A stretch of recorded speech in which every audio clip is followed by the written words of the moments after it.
Hey, I'm Alison Haislip, and I am an actress and a host and I don't know, all around funny human being, I like to think.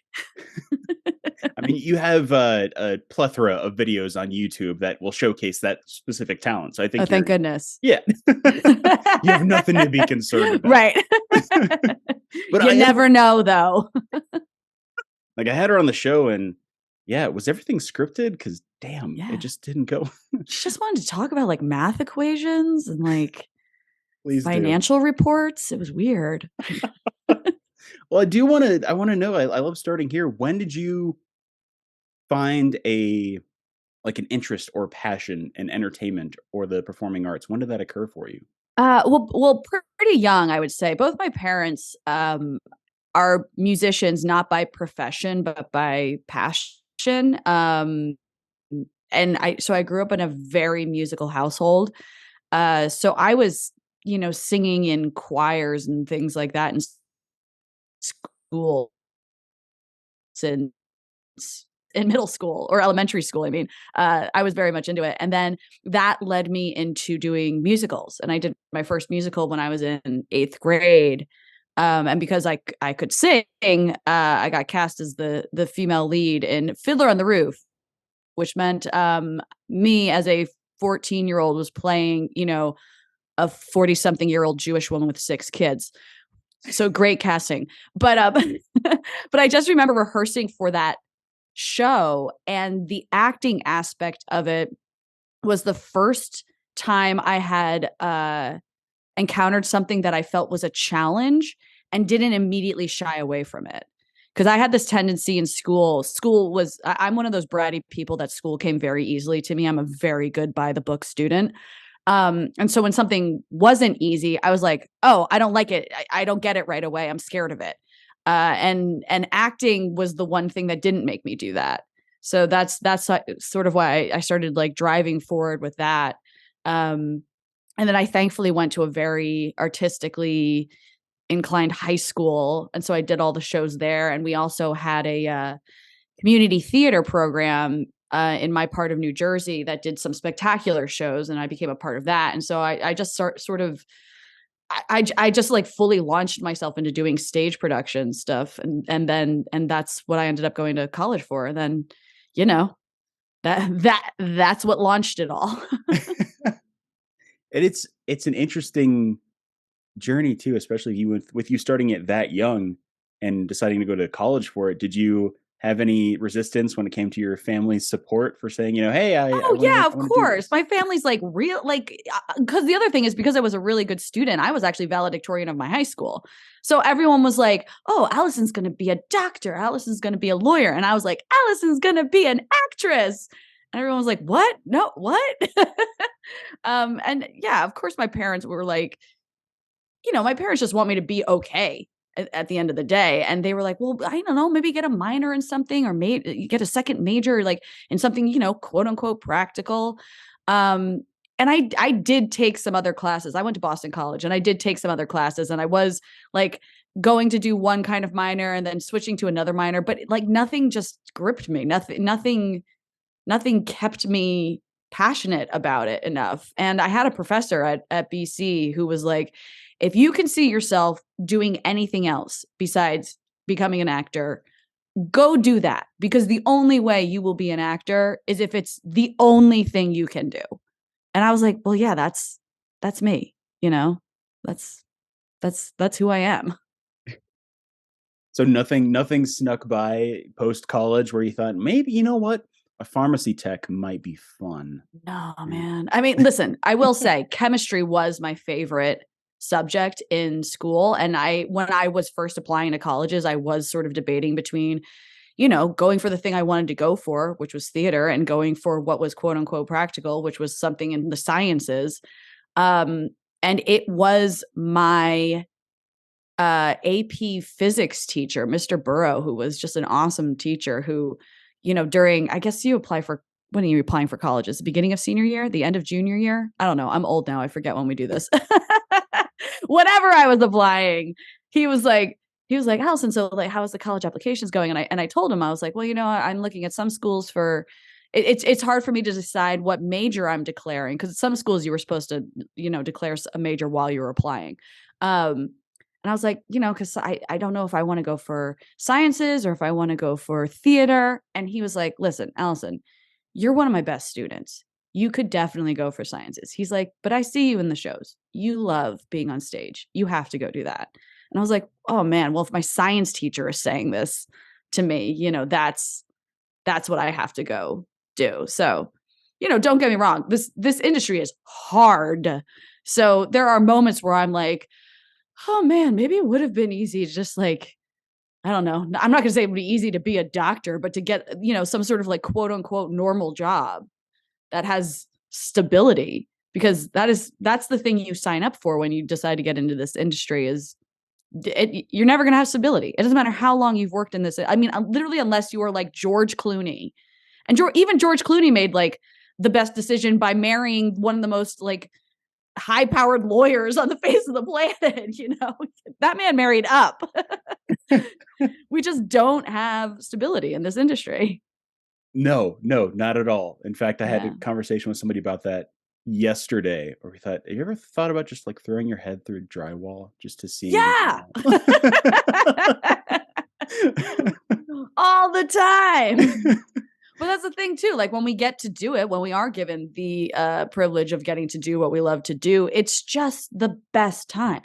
And it never feels like work. And that's the privilege we get, is having a job that when we do it, it doesn't feel like work.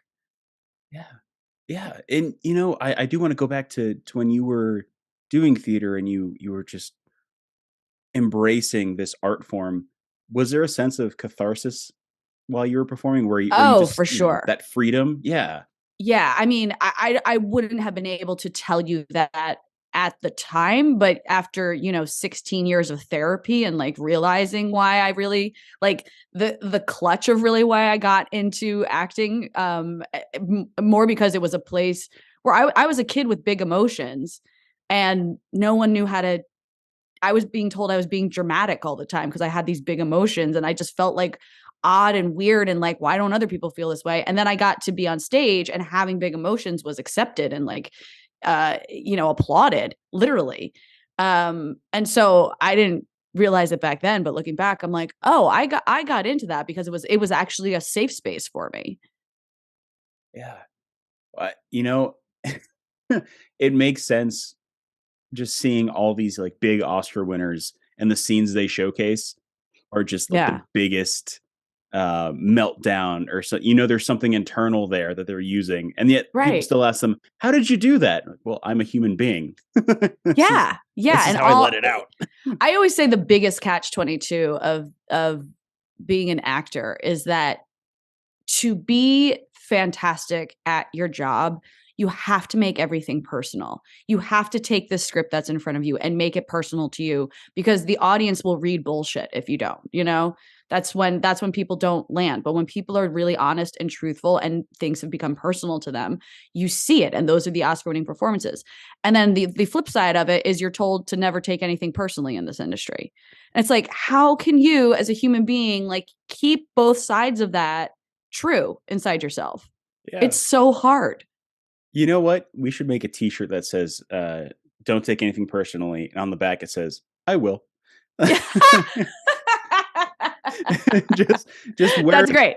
it. That's perfect. Every actor should get one when they get their SAG card. Yes. Oh my god. You know what? I do want to see, after you finished college, right? You finished, Yeah. your degree.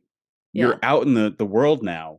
I am. What was that like for you, navigating like, okay, this, if you wanted to treat this as a career, what were your Right. first steps? Did you have goals in mind? What was Well, that like?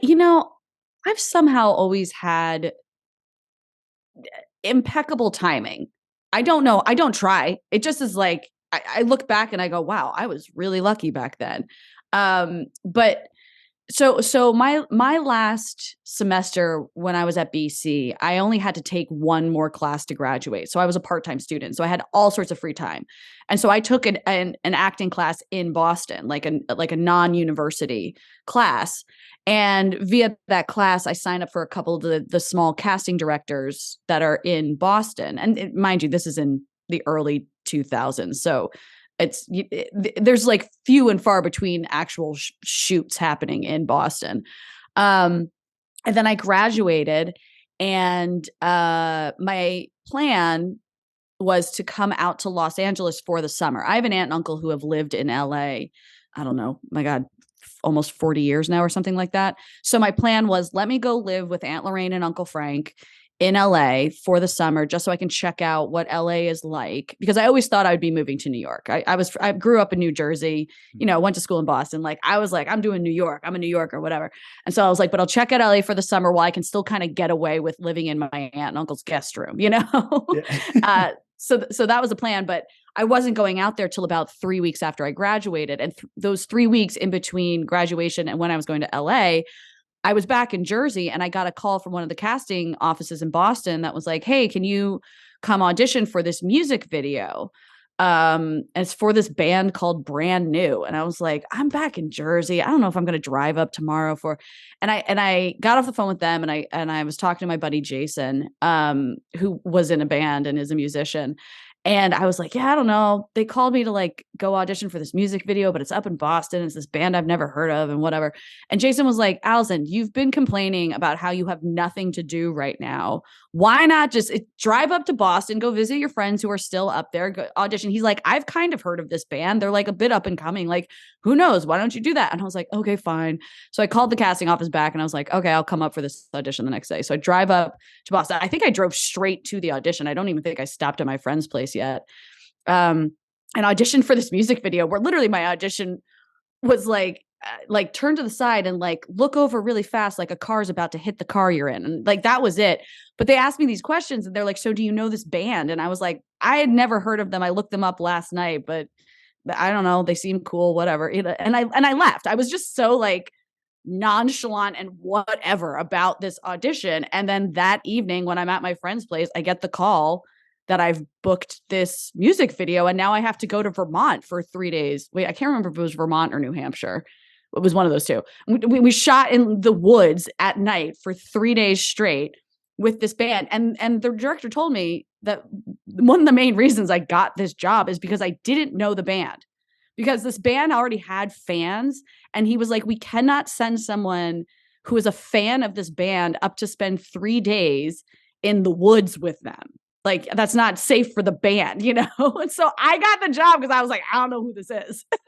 So it was this music video that called the song was called "The Quiet Things That No One Ever Knows." And then the album came out like the following week. And this music video was like, the number one video played on MTV. So by the time I moved to Los Angeles, I actually was in the number one music video on MTV at the time that ended up winning some awards or something like that. So I actually like got off the plane and had, I mean, back at the time, it was a DVD. I had DVD copies of this music video that people could see. So I somehow already had like, I won't call it buzz, but some sort of like clout behind me when I arrived in Los Angeles.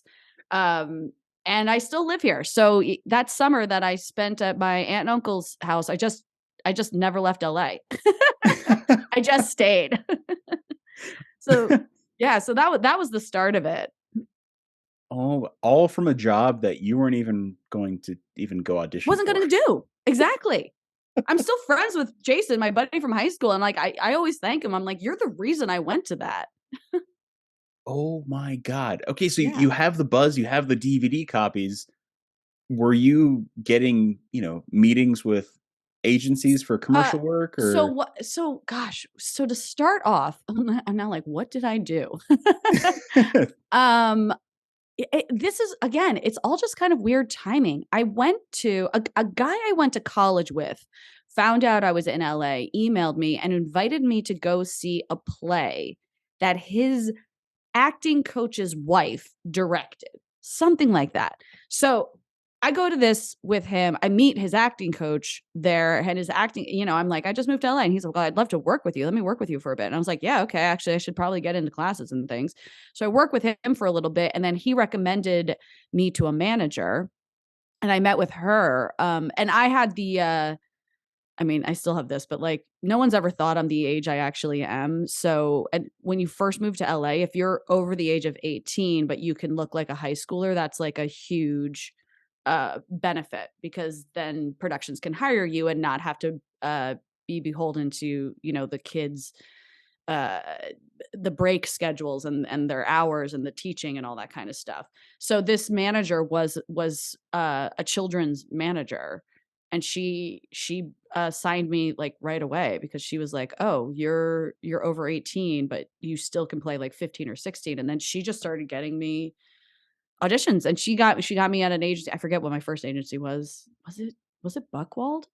Maybe. This is how long I've been here. I don't even remember anymore. You sort of learn that you like pass through so many reps and Mm. and things, like, you know, it's just, if you're going to be out here for a significant amount of time, it's just part of the process, you know. Yeah. But yeah, starting with Myrna Lieberman, was my manager's name, and she's a wonderful woman. But started with her, and then she just, you know, she helped me get my first few jobs.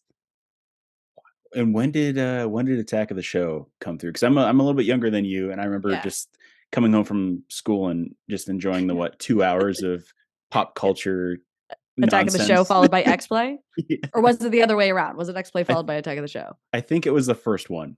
Yeah, that And sounds right. Attack of the Show yeah, followed by yeah. X-Play. Yeah, So yeah, yeah, yeah. how? Because that, I mean, that's essentially, you know, it's a hosting gig. Yeah, so I had never hosted a day before in my life. I did not know I could host.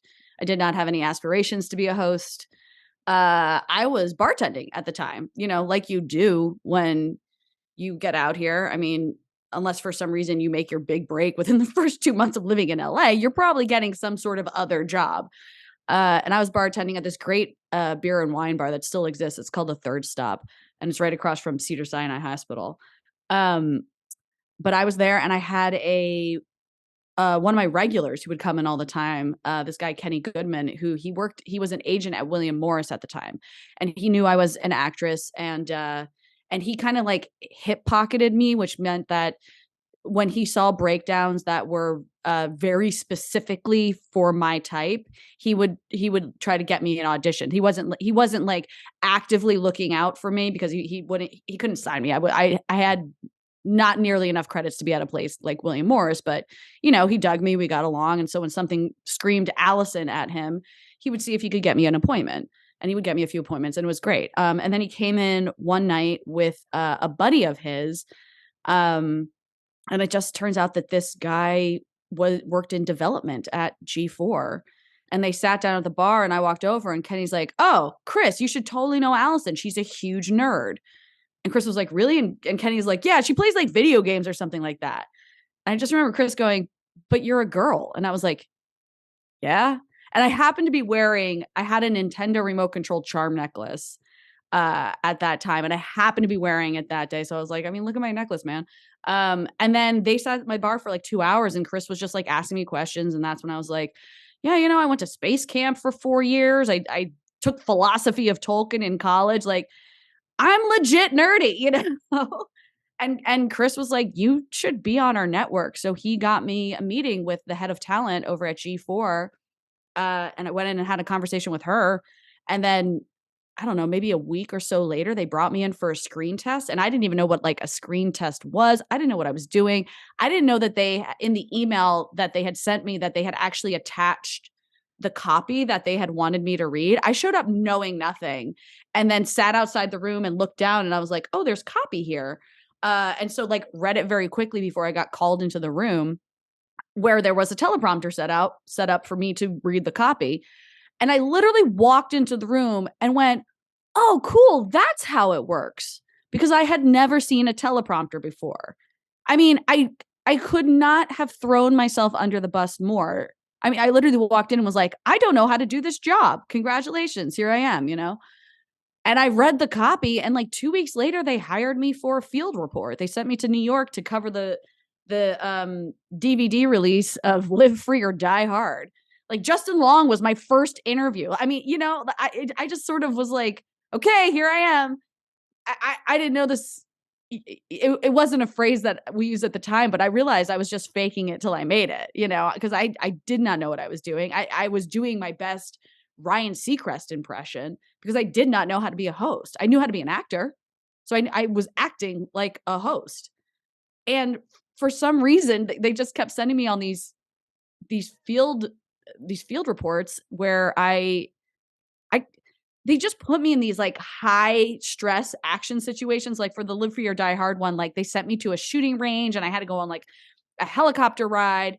And then the one I did after that was some like stunt show in Vegas where some dude like bounced a mountain bike around my head while I was lying on the floor. And so just scenarios where you can't have the mask on. You can't pretend in those. People are gonna see who you really are. And I guess that's what took, that's why people liked watching me. It's why the network kept bringing me back. And this is what I always say, like, I learned how to be a host on live television. I learned how to be a host on that show. And it was just all about becoming more and more comfortable being myself on camera. And as soon as I figured out that trick, which shouldn't be a trick, but it is. You put a camera on anyone's gonna like put a little shine on it or whatever. But the more I could figure out just how to like ground myself and be myself on camera, the better I became. And then, I was there for 4 years.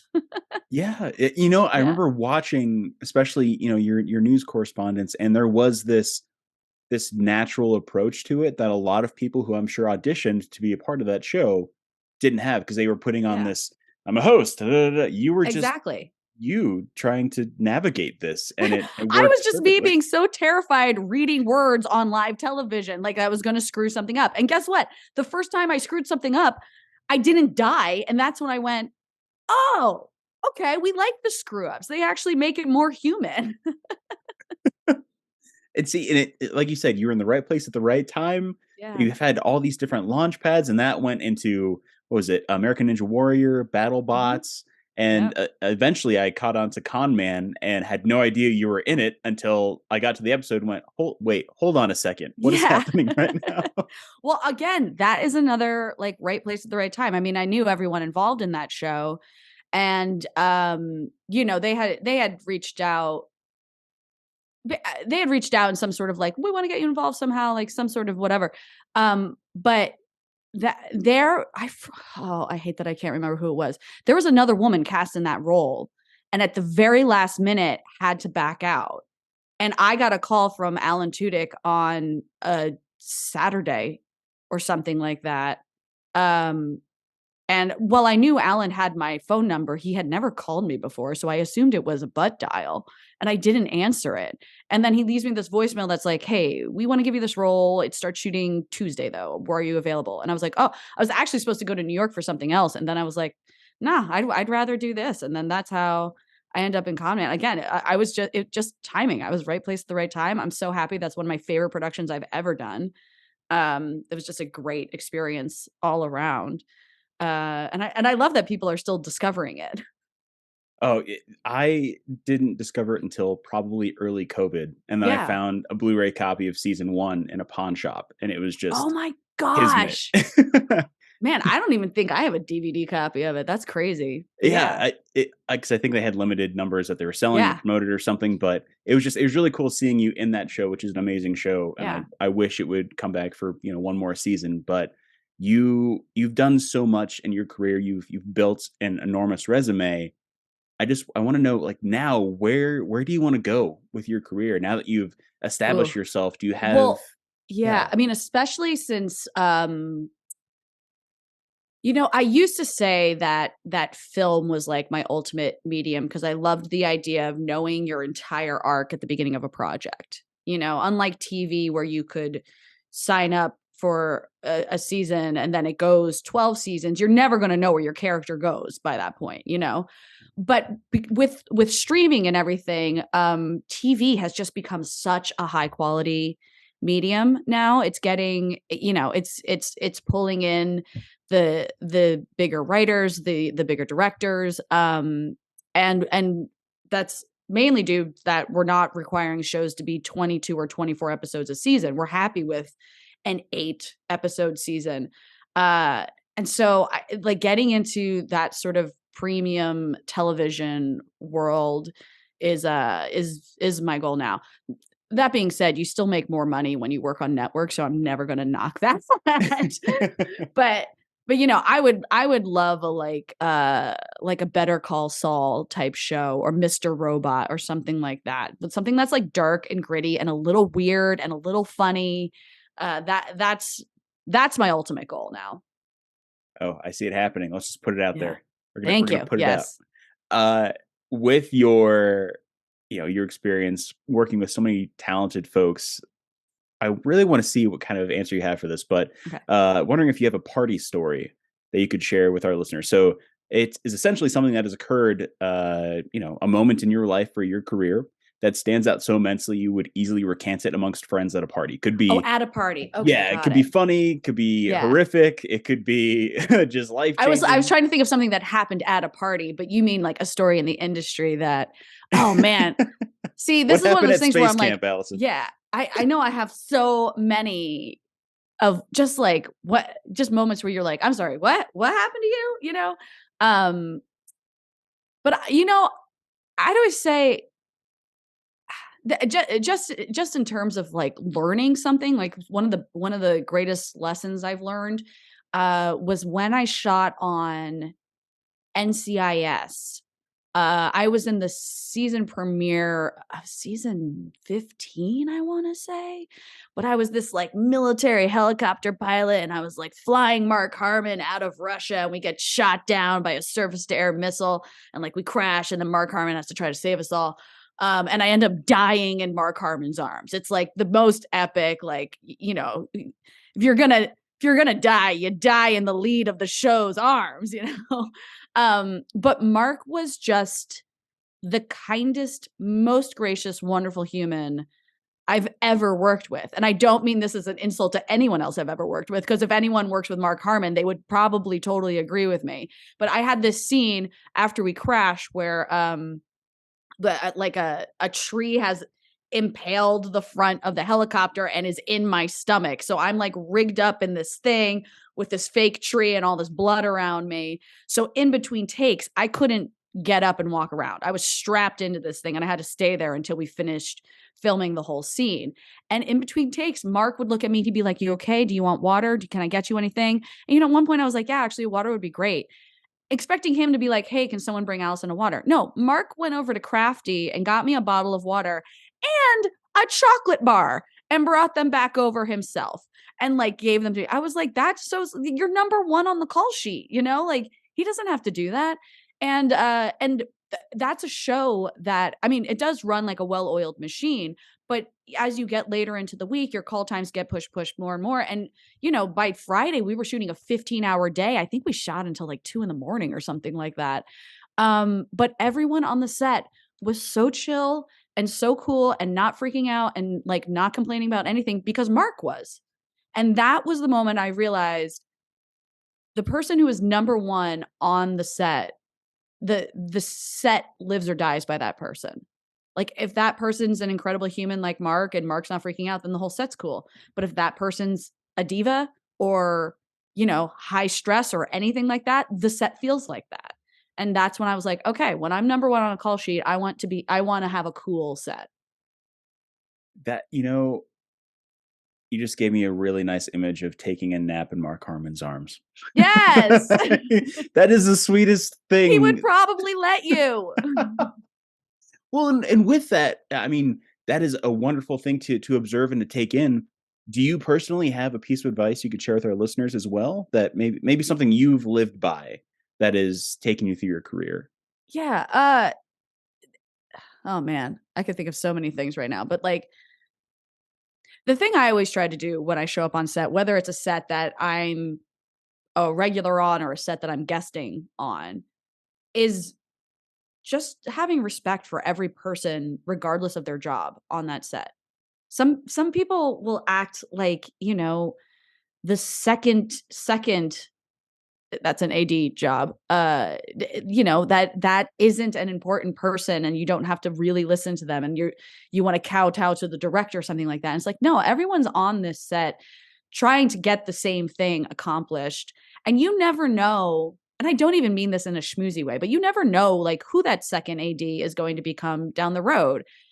You know, and I don't mean that to be like, so be nice to them because they'll give you a job. I just mean like be respectful to all people because you never know when you're working with people again. You know, I when actually this is great with Con Man. When I shot on Superstore, which was probably like 2 years after I had finished Con Man, I showed up and the entire makeup department and camera department were from Con Man. And I didn't even realize that, but I showed up on set and they were like, Allison, so good to see you again. And I was like, oh, like I wasn't expecting to walk into that at all. But you know, if I had been a dick on Con Man, they wouldn't have greeted me like that.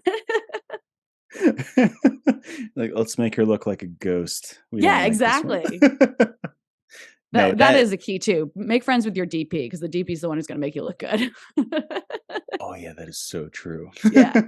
Yeah. Because then you get the, "Hey, come to Video Village. Check out this shot. Look Right. what I did." Exactly. That's Yeah. so cool. Well, no, I absolutely love that. And one of the last, questions I have for you, if you have anything you would like to, give a shout out to or promote with this episode, whether it's, maybe a project Ooh. you have coming up or Uh, an organization you really believe in?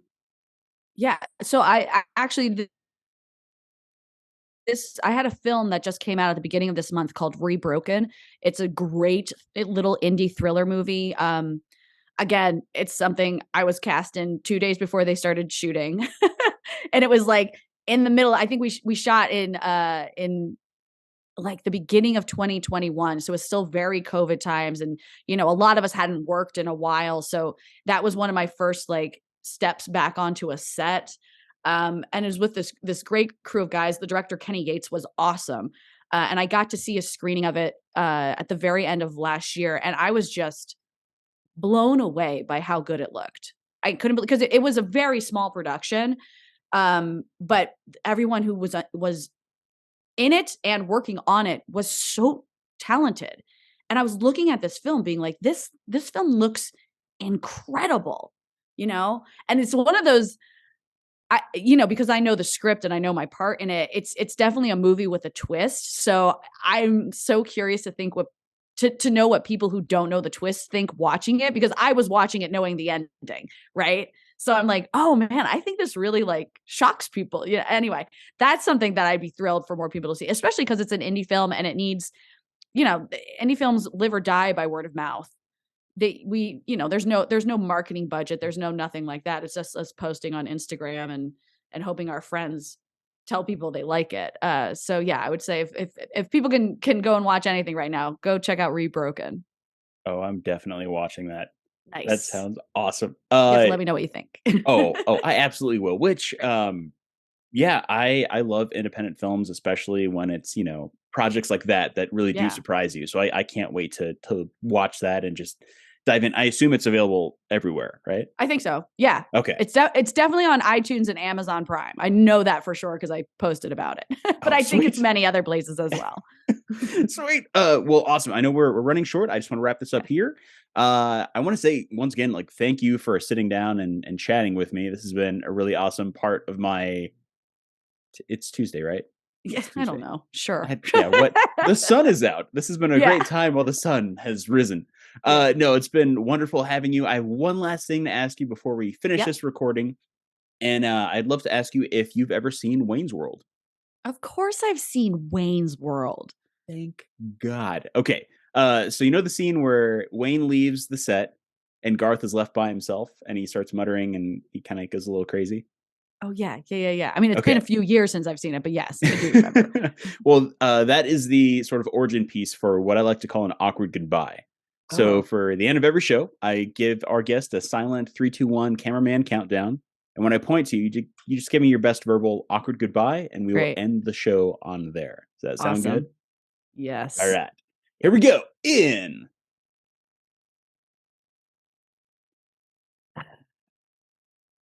Uh, bye, I guess? Yeah. No, yeah, yeah, yeah. Okay, yeah. Bye. Yeah. We're done. Okay.